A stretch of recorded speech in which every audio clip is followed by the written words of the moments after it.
खुलुमबाय लोगोफोर, गोजोन फुंबिलि बयनिसिमबो। नोंथांमोनखौ डियार ब्रह्म चेनेलाव आरो फिन खेबसेबाव बयखौबो बरायनाय जाबाय। आं दिनै नोंथांमोननि सिगाङाव आरोबाव माखासे खौरां लानानै फैबावलायबाय। आसा खालामो नोंथांमोनहा खौरांखौ नायनानै मोजां मोनगोन।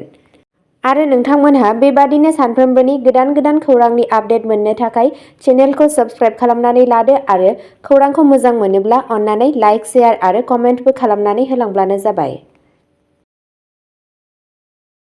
दिनैनि गिबि खौराङावनो दङ BPFनि सुद्ध बसुमतारीया रायजो राजानि गोख्रों मददनि गेजेरावनो सिडली उफ्रा बिसायख'थिनि थाखाय नमिनेशन होबाय।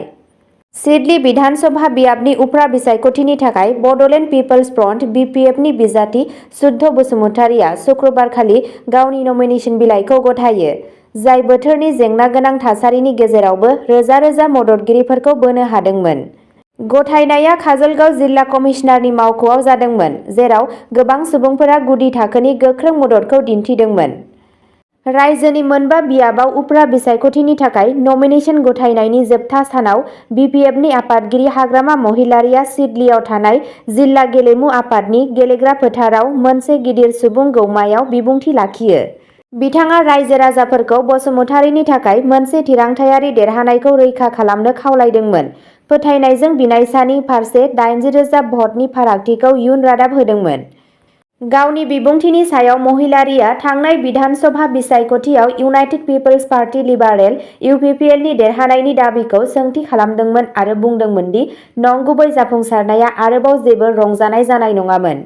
बिथाङा BPFनि बारग' दैदेनगिरि चन्दन ब्रह्मखौ दोलोआव लाबोफिननो नाजानाय होनना फोसावदोंमोन आरो बिथांजों सावरायनाया सिगांनिफ्रायनो सोलिगासिनो दं होनना बुंनायखौ मिथिनो मोननाय जादों।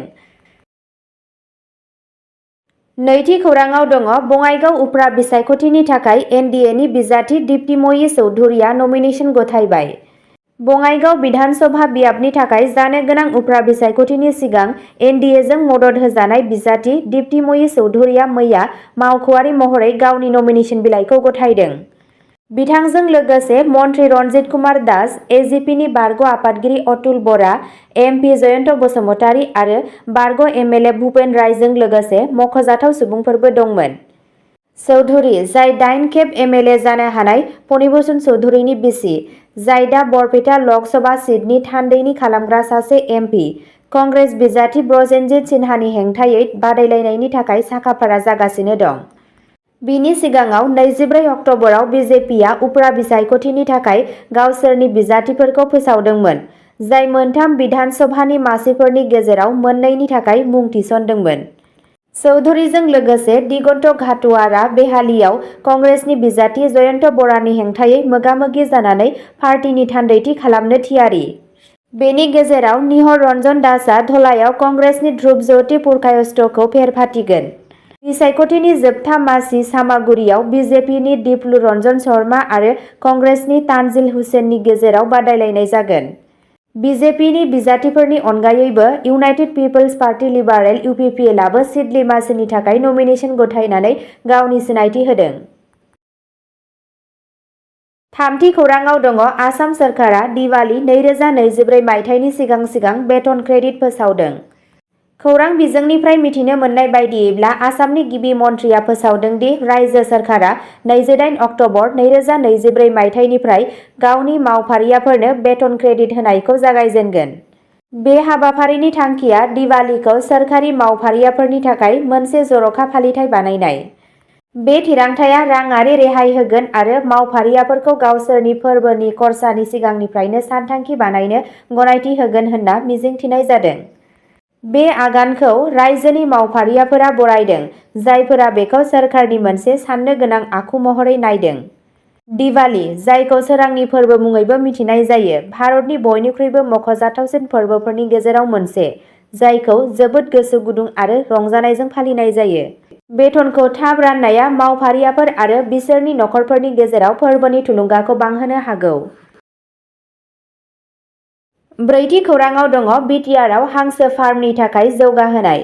सा 50 बेनिफिसियारिफोरनो दावबायसा बर'आ हांसो रानना होदों।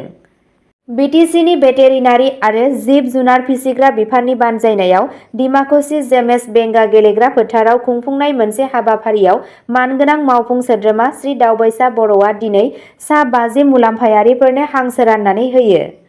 बे हाबाफारिनि थांखिया बिटिआरआव हांसो फार्मिं आबादखौ बांहोनाय। मुलाम्फा मोनग्राफ्रा गावसोरनि हांसोनि फार्मफोरखौ जौगाफुनाय फालांगियारि मावथांखिफोराव लुनायाव मदद होनो थाखाय बिगियानारि हांसो फिसिनाय आदब आरो हुदाफोरनि सायाव फोरोंथायबो मोनदोंमोन। बे नाजानाया ओनसोलाव जुनार फिसिनाय आरो जुनार फाहामथाय सिबिथाइफोरखौ जौगाहोनो थाखाय सरकारनि सोलिबाय थानाय हाबाफारिनि बाहागो।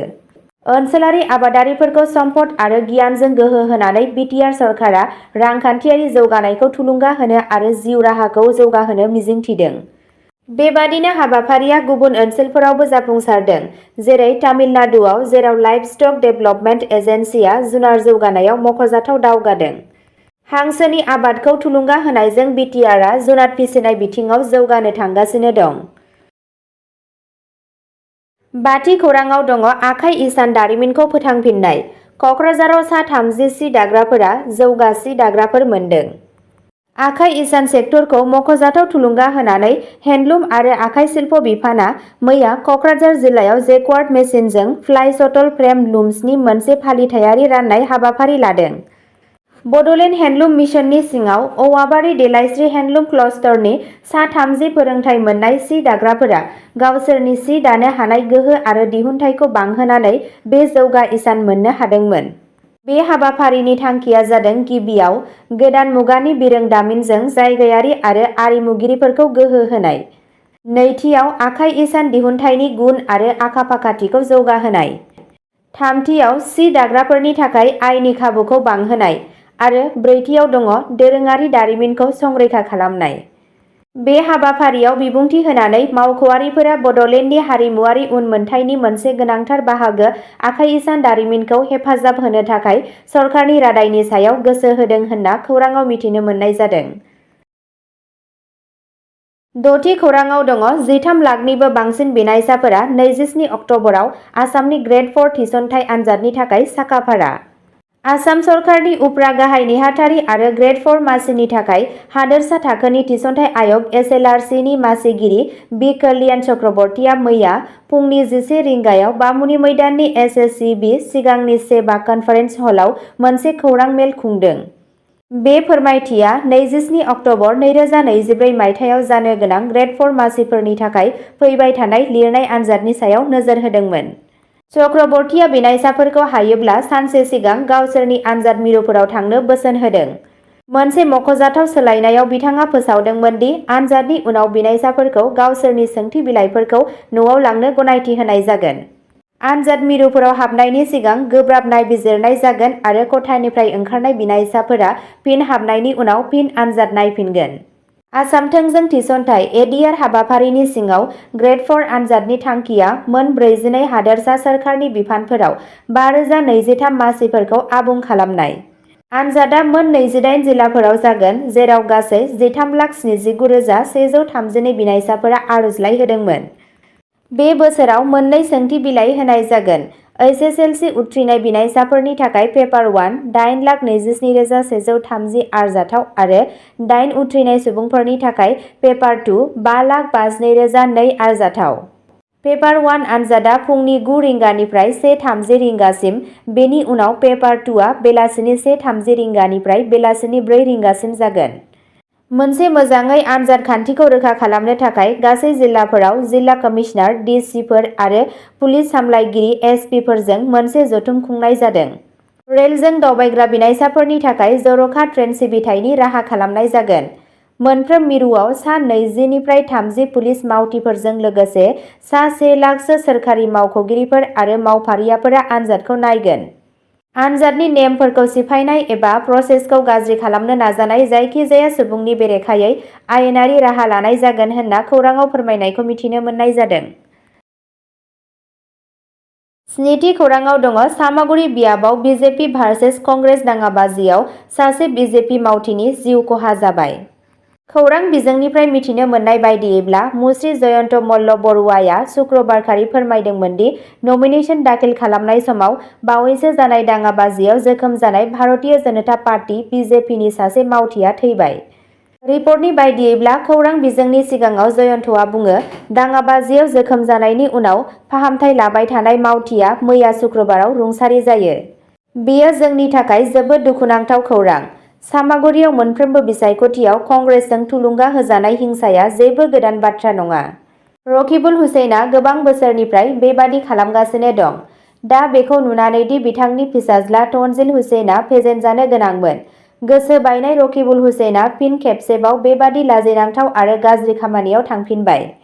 बेयो आबुङै गनायजाथाव नङा। सामागुरिनि सुबुंफोरा थारैनो बेनि फिननायखौ फैबाय थानाय समाव होगोन होनना बिथाङा बुंबावो। बेनि गेजेराव बिजेपिनि बिजाथि दिप्लु रन्जन शर्माया पुलिसखौ दावराव-दावसियाव लोब्बा थानाय सुबुंफोरनि बेरेखायै राहा लानो खावलायदों। 8थि खौराङाव दङ 25थि इन्टारनेशनेल फिल्म फेस्टिभेल फोरबोनि थाखाय मोनथाम असमिया सावथुनखौ सायख'नाय जादों। मोनथाम असमिया सावथुनफोरा भारतनि मानगोनां भारतारि पेन'रामा खोन्दोनि 25थि हादोर गेजेरारि सावथुन फोरबोआव गोग्गाथाव जायगा आवग्रिनो हादों, जाय ओनसोलनि सावथुननि थाखाय मोनसे मख'जाथाव बुब्लि। जादुमणि दत्तनि जुइफुल, ड बबि शर्मा बरुवानि रेदर फाखि आरो राजेश भुयाननि स्वर्गरत्नआ फोरबोआव असमिया सावथुन बानायनायखौ दिन्थिगोन होनना खौराङाव मिथिनो मोननाय जादों। 9थि खौराङाव दङ चान्दमारी पुलिसआ पुलिस थानायाव उन्दै हिनजावसाखौ गाज्रि आखु दिन्थिनायनि दायाव हमजादों। गुवाहाटीनि चान्दमारी पुलिस थानानि सासे साब इन्सपेक्टरखौ शुक्रबाराव सासे उन्दै हिनजावसाखौ गाज्रि आखु दिन्थिनायनि दायाव खानाय जादों होनना खौराङाव मिथिनो मोननाय जादों। रिपर्टनि बायदियैब्ला एपिआरअ एसआइ आब्दुल हुसियानखौ मैया खानाय जादों जेब्ला बियो चान्दमारी पुलिस थानायाव एफआइआर रेजिस्टार खालामनो फैनाय समाव सासे उन्दै हिनजावसाखौ गावनि गावारि बाहागोआव साबजाथावै दांदोंमोन। बिथांनि बेरेखायै आथोनारि दायनिफ्राय गथ'फोरनि रैखाथि पक्स'नि सिङाव दायाव चान्दमारी पुलिस थानायाव 226/24 नम्बरनि मोनसे केस रेजिस्टार खालामनाय जाबाय होनना खौराङाव मिथिनो मोननाय जादों। अब्ला दिनैनि खौराङा एसेनोसै। जाय बिथांमोनहा सानसेनि फानजामुथिखौ नायनानै मोजां मोनो, स्क्रिनआव होनाय चेनेल बड इनफ' पइन्टआव थांनानै नायहैनो हागोन। चेनेलनि लिंकखौ डिस्क्रिप्शनाव होनाय जादों।